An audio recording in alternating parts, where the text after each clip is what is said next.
Okay, in this video I'm going to share everything I know about growing Plumeria. I've been growing Plumeria here in the low desert of the Phoenix, Arizona area for about 10 years now. So started around 2015. I've grown both in the ground and also in container culture, but I'm going to walk you through care aspects and how you can successfully get this plant to work in our climate. Here in my area we are officially zone 9B, and that can vary. I mean, that's the average extreme low that determines your zone. Based on last winter, we wouldn't be in that zone. We'd probably be a little bit warmer, but we don't always have warm winters, and that's one thing that is challenging with growing Plumeria is actually the winters. They handle high heat, even 118, 120 degrees Fahrenheit quite well. So we'll talk about microclimate and best location for these plants. But really your biggest challenge if you grow these in the ground is going to be the winter time.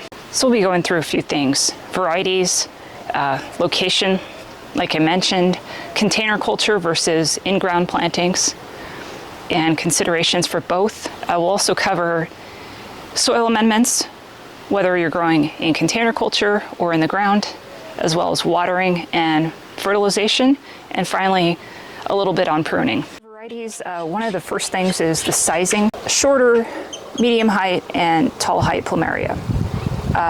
Dwarf or short height Plumeria, you're probably looking at around 6 feet. It's going to just naturally stay small for you, so great for a small space or for container culture. You've got those medium growers, they're going to probably be around a 10 foot height, and then you've got your large vertical growers that are going to be up to a 15 foot height or greater. I personally like to stay with the smaller, more compact, more bushy type Plumeria because it prevents me from having to prune much. You go with the tall Plumeria, just be mindful of possible damage to the branches in storms. The higher off the ground that Plumeria is, if it has just a really tall branch, you know, a really good gust of wind, 60 mile per hour wind could snap that branch. And I've actually had one Plumeria completely just get torn in half by monsoon storms. So I personally like to go with the compact grower, but that's, you know, different options there. You can see two different styles, really more of that bushy symmetrical growth where it's going to pretty much grow as wide as it is tall. And then you've got just your real tall type Plumerias where they just want to grow vertically or up, which might be suitable for a space depending on, you know, your needs. Maybe you don't have the width and you want more of the height to have that Plumeria grow into. They also come in all sorts of different colors and fragrance levels. I personally like to go with the highest fragrance levels and also just different fragrances. You've got some that have the real classical lei type fragrance. You've got some that can give off jasmine, gardenia, even coconut, tropical, spicy type scents. So any Plumeria shop is going to describe the scent for you, so whatever appeals to you there. And then coloration can vary a lot. You've got rainbow Plumerias that have multicolors, you know, solid colored Plumerias, red, yellow, orange, pink, all sorts of shades in between. As far as where to buy Plumeria, you might be able to find them at your local nursery. I know at times Summer Winds will carry some Plumeria. You might even find some at the big box stores on occasion. Especially in the springtime is when I usually see those be put out, or early summer. So as far as online specialty stores, Jungle Jacks is one of my favorites. It's out in California, and they have discovered a lot of different varieties. It brought in a lot from Thailand as well, so that's a good shop to check out. Florida Colors is another one. Obviously in Florida, they have a nice assortment as well. You can buy a rooted out plant, which I would definitely suggest if you're new to Plumeria, or you can buy an unrooted cutting and try to propagate that yourself, root that out. Cuttings will be a little bit cheaper, but you know, not guaranteed that you'll be able to root them. So if you want more of a guarantee on getting your plant to grow, I would go with the rooted plant. And then as far as your options for planting, you can certainly continue keeping that Plumeria in container culture, you know, upping the pot size as that Plumeria grows out. That is actually very advantageous, especially if you're new to Plumerias, because it's got mobility, right? You can move that Plumeria around and really take advantage of the weather as the seasons change. So in the summertime, when you want to provide these Plumeria afternoon shade, you can move them, let's say, to the east side of your home, where they're going to get that shade from your home during the afternoon. And then during the other seasons of the year where you want them to get maximum sun exposure, you can position them, south exposure, where they'll get that. Container culture also allows you to bring that Plumeria into your garage or into your home when freezing conditions occur, because Plumeria are cold sensitive. They're also frost sensitive. You don't want to leave a Plumeria out unprotected in freezing conditions. It'll likely die from that condition. So container culture allows you to bring it in. The downside to container culture is that your Plumeria is going to stay fairly small. This is an example of an Inca Gold Plumeria in container culture. This is a 3-year-old plant, rooted from the plant behind it. And so it's pretty small. That container is going to dwarf it. The roots can't go beyond the confines of where you put it. So that could be a good or bad thing. If you want a specimen size plant, then you're going to want to put it in the ground. So while Plumeria do fine with the heat that we get here in the Phoenix area, they do not do well with full afternoon sun beating down on them. If you don't give them afternoon shade relief, whether that be from, shade cloth overhead, creating some kind of structure and doing that, or utilizing structures around the plant, like here I've got a pergola that offers afternoon shade because the sun gets blocked by it as it moves across in the late afternoon. If you don't do that and expose these leaves and branches to that intense UV, you're going to see sun scorch on the leaves. They'll start blistering, and then the plant will also inevitably have some leaf drop from the stress, and that'll expose all of these limbs. You can see all the limbs on this variety here. If those get in too much direct sunlight, they too can scald. You can mitigate the effects of that by putting on like IV Organics trunk paint to protect it from that UV exposure. Some people have used newspaper. It doesn't look all that great, but that does protect it, the paper. Or you could use some kind of trunk wrap, like is offered for, ornamental and fruit trees. Works for Plumeria as well. Breathable fabric. Still would suggest not putting your Plumeria in full direct sun. It can be a little challenging determining a location for your Plumeria because you want to find a place that's protected from wind, because we do get those really large gusts of wind during the monsoon season, and you don't want to have limb breakage, so some kind of windbreak.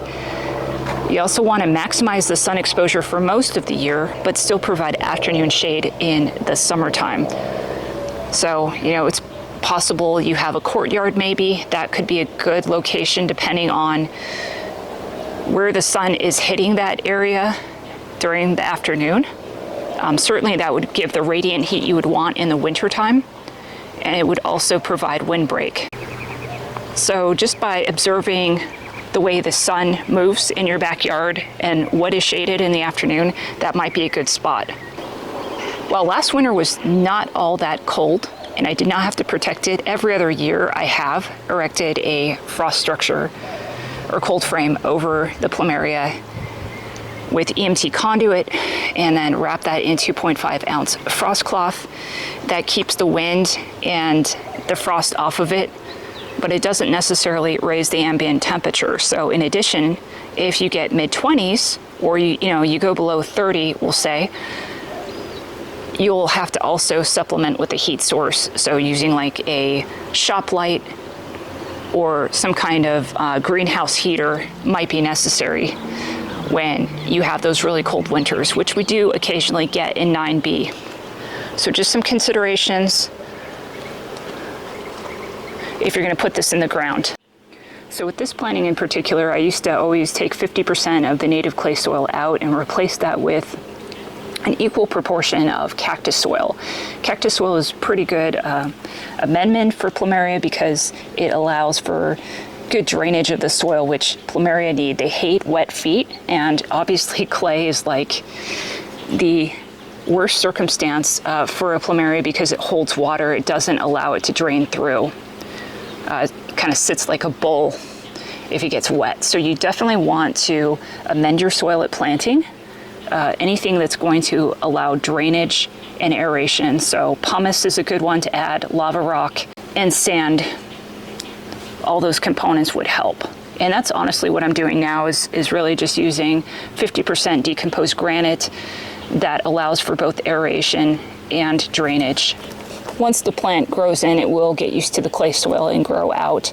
But for initial planting, I think you'll have your best success if you amend the soil and not just plant in straight clay. For container culture, what I really recommend doing is 1:1:1 equal volumes of sphagnum peat moss to sand or decomposed granite to perlite or pumice. Prefer pumice because perlite has a tendency to come out of the container. But it's a simple mix, and then I would also recommend inoculating with some mycorrhiza. That just helps establish that beneficial network, down in the soil. And I just want to point out that, I've killed a lot of Plumeria in the process of growing them over the last 10 years. The spot that you're looking at here with all these canna lilies actually was completely planted out with Plumeria several years back. I lost them all in the winter of 2019 because I didn't understand my microclimate. I thought this would be a nice spot here behind my pool. Figured the pool wall would provide some windbreak. The ground was sloped, so I thought that would be good for preventing wet feet. What I didn't do was observe my microclimate throughout the whole year. I only looked at it during a couple seasons of the year and really didn't know what it would be like in winter. And let's say winter with pretty severe conditions like mid-20s. And because I didn't understand how cold this got, I didn't properly protect it. I didn't put a heat source in. That winter, that January, where we had a week straight of mid-20s, and my entire collection died to the roots. So definitely understand your microclimate, not just now like in summer, but every single season. So you know what to do for them and give them the best chance to thrive. All right, so now we're in my pond area. This is a newer area that I planted out with Plumeria. I know that not everyone's going to have a pond, but just showing you another location, microclimate area where I have had success growing these plants. The first thing to mention is the shade that is in this section. This is south exposure. My yard is very open here. The pond is right near the pool. I have pipes running down here. I really can't put large shade trees in, nor did I really want that because that would cause a lot of debris to fall into the pond. So I opted to put up this really large carport structure. I believe it's something like 20 by 30 feet, so it's a good size. And what's covering the top is bird netting to help support the shade cloth, and then shade cloth. Kind of take the brunt of the sun off of the pond, keep down on algae growth. But it also offers a really good microclimate for the Plumeria because it does the same thing for them. It gives them 50% shade relief from the sun overhead. It also catches frost. So it's a pretty tight weave up here, and if we do get frost, it's going to catch it. All the way around the pond, the fringes, I've planted different Plumeria varieties in the ground. And you'll notice that there are rocks. A lot of rocks all the way around them. And that was done with intent. Generally, you don't want to use rock as mulch in our climate. Like, for instance, it's 10 a.m. and it's already 100 degrees out in my yard right now, so generally rocks are a bad idea for plants because they're just going to increase the heat, which we have a lot of this time of the year going all the way through October. But for Plumeria, they actually can handle the intense heat. It's really just the sun that they do not appreciate blasting on them in the afternoon. And this really is what allows me to not protect them in the wintertime. These rocks put off enough radiant heat for these Plumeria that I don't need to do anything for them.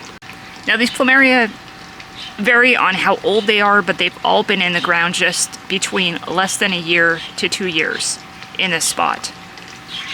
This is a variety I definitely recommend. I have 2 of these, Mele Pa Bowman. This is actually an evergreen. What's really cool about this Plumeria is it does not drop its leaves. This is a cross between a Singapore and a celandine, I believe. Has the best of both worlds. This variety is Phet Pechara. I really love this Plumeria. It has a very unique scent. So wanted to find varieties that all have really unique characteristics on coloring and also on fragrance. Every single one of these have knockout fragrances. So as you can see up in the corner there, this has a very unique coloration with more of that creamy beige. Not all Plumeria are suitable for leis. This is one variety that they often do put into leis because it is so fragrant.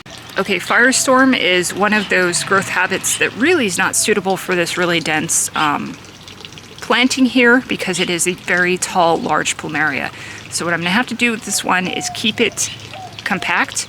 I'll have to head those branches down if they get too tall. In my opinion, it's one of the most striking colored Plumerias out there and also extremely fragrant. Divine is a favorite of mine. It's a compact grower. It's actually in bloom right now, as you can see.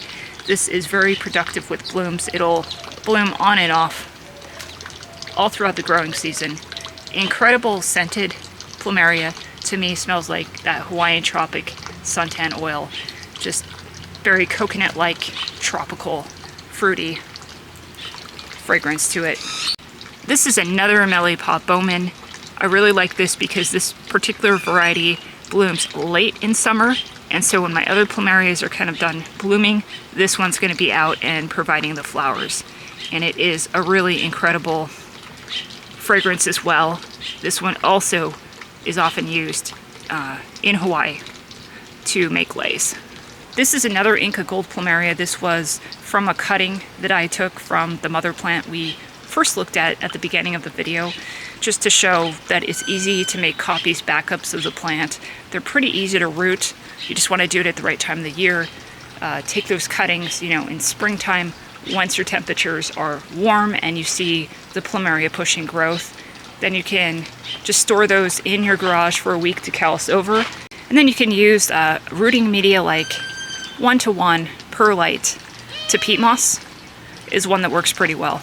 I ran out of space around the pond, so there are a couple that are in container culture over here. The Kuaka Wilder, I just recently did a highlight video on that one. And this is another variety that I have in container culture. This is called Bali Whirl. See inflows there. There's another one on the other side. Really unusual petal shape to this one, as you can see in the upper right. Has a nice fragrance as well. All of these Plumeria have been recently planted in probably less than a year ago. The Sahara I've had for a number of years. It's probably a 5 or 6 year old Plumeria and really does quite well in our climate.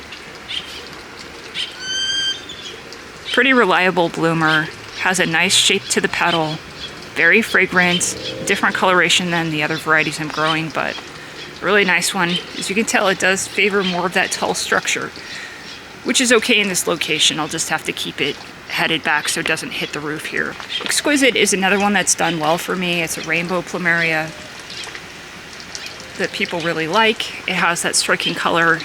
The scent isn't my favorite. It's like a candied peppermint, so it's a little unusual, but I do love the color contrast on this. As a rainbow Plumeria, it's got a lot of vivid pinks, oranges, yellows. And then finally, this is my favorite white Plumeria. This is called Ken's White. It's, I believe, one that Jungle Jacks introduced. And then for white Plumeria, this is my favorite. And good grower here. This is a young plant I just got last fall, so it's not that big at this point. So these two are all planted with rocks all the way around them. using larger like riprap. And then a couple of them I also used some edging material just because there was a slight slope and I didn't want the water flowing away from the Plumeria. We will get into watering in just a moment here, but that was done purposely just to help retain that. Now the rocks also helped out when I first put these in the ground because these two were quite large and I did lose some of my root mass as I was transplanting it from a container into the ground. Plumeria have very delicate root systems, which is a good thing in the sense that it allows you to plant them in locations you wouldn't necessarily want to plant other trees. So you can put these right up against the house because they're not going to disturb the foundation of your home. But I did lose some root mass and the plant was then a little top heavy, you know, putting it into the ground, so the rocks help stabilize the roots. So help stabilize the plant initially when it was getting its roots put into the ground, and then obviously in wintertime this is what keeps it warm over here. These two also have the protection overhead. So on watering, it's going to vary depending on the time of the year. In winter I do not water a Plumeria once it has gone dormant. So you really don't want to waterlog your Plumeria in wintertime. That can lead to branch rot and other issues.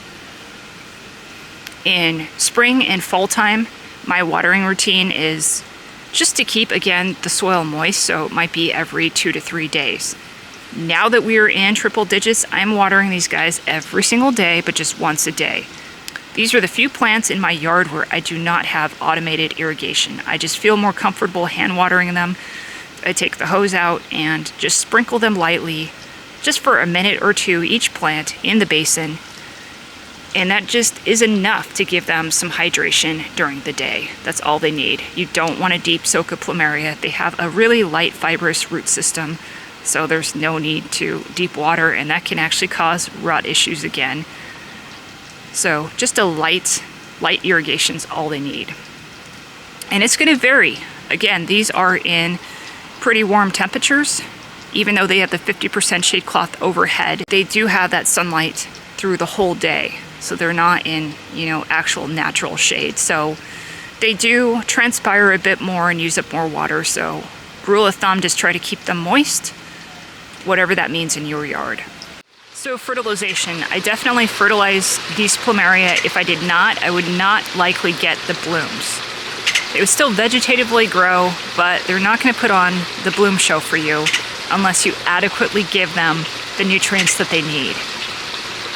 How do I always ensure that my Plumeria bloom, even at a young age, is every April, when the Plumeria comes out of dormancy and starts pushing leaves, or sometimes they'll push the inflow first, that signals to me that I need to feed.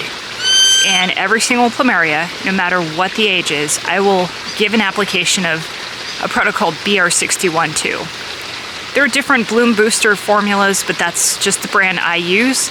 The main point is you want to find a water-soluble food that has a high middle number, like BR61, and that will support the bloom cycle.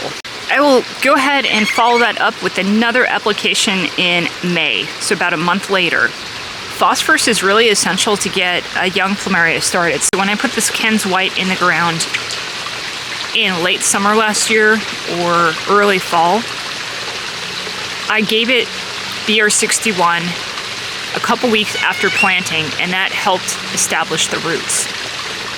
I don't do any more applications of a high phosphorus fertilizer because I don't want soil lockout. If you apply phosphorus too much, it tends to stay in the soil, and it can actually prevent your plant from ever eating proper nutrition. So just be sparing on that. Know what's in your soil. If in doubt, do a soil test just to make sure you're not already at a high level. It's not really realistic for your Plumeria to bloom all year round. Some varieties tend to just put a big bloom cycle out, you know, in springtime. Others sometimes in summer. Still others might do a second round in the fall. But to support healthy growth, I will just apply a slow release Osmocote, again, in May, just once a year, and that will help support growth, give it the micronutrients and macronutrients that it needs. And that's about it with fertilization. In the past, I used to use a slow release called Excalibur. I really have not found great success with it. Even tried to use just that and no BR61, and unfortunately my Plumeria just didn't seem to put any blooms out. They would just vegetatively grow. But I want Plumeria obviously for the flowers, so to me that was important, and that product didn't really work. Let's talk about pruning really quick. This Kuaka Wilder is a good example here. You know, if I just leave it the way it is, it's going to just tower up and eventually hit the top of the roof line there. So if I want to kind of encourage side branching, I can cut it right here at the halfway point. You can actually take this top portion, cut off the leaves, you know, and attempt to root that. As I mentioned, pretty easy to do that. And then what will happen is once you cut off the top there, it will stimulate the plant to start pushing out side shoots. So that's how you can take a tall Plumeria and change its structure. You can actually successfully get a tall, large Plumeria look like a more compact Plumeria by practicing pruning. Now, the one thing I want to mention is when you do this cut matters. I've made a mistake in that end as well. Thought it might be a good idea when I took my Plumeria in for winter storage to go in and do the pruning then to save some space. And that was a really bad idea, because what happened was that actually caused dieback of the plants. So you never want to do your pruning on a Plumeria when it's not actively growing. The absolute best time to do your pruning to reshape your Plumeria is going to be at the time that the plant starts to push growth. For us, that's generally in April. Early to mid-April, you'll start to see your plant push some leaves out, you know, or an inflow, signaling that the plant is waking up from dormancy. That's a great time to go ahead and do your pruning cut. And just like any kind of pruning that you do, you want to sterilize your cutting shears before you do that so you don't introduce any disease. You want to make a 45-degree angle cut so that that can callus over and no water will sit on it. And I don't apply anything to the wound. You can put some Elmer's glue or something on top of it to help seal it. I find with our climate, it's so dry that we don't need to do that. It'll just callus up within a couple days on its own.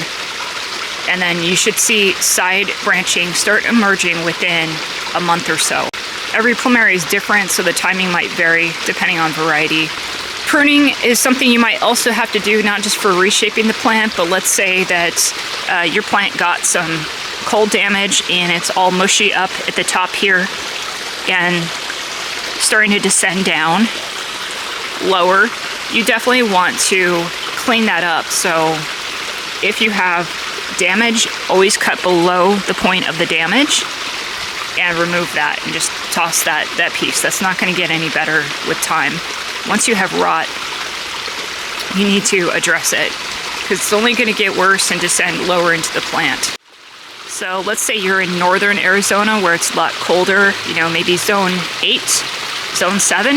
You can definitely do Plumeria. It just has to be done in a greenhouse, a climate-controlled greenhouse where you can heat it up and you can still have that taste of the tropics. You can definitely keep these Plumerias small enough and enjoy their fragrance and beauty. I hope this video helped answer some of your questions about this plant. If you do have any additional ones, please post them below. I'll do my best to answer them. As always, thanks for watching and happy gardening.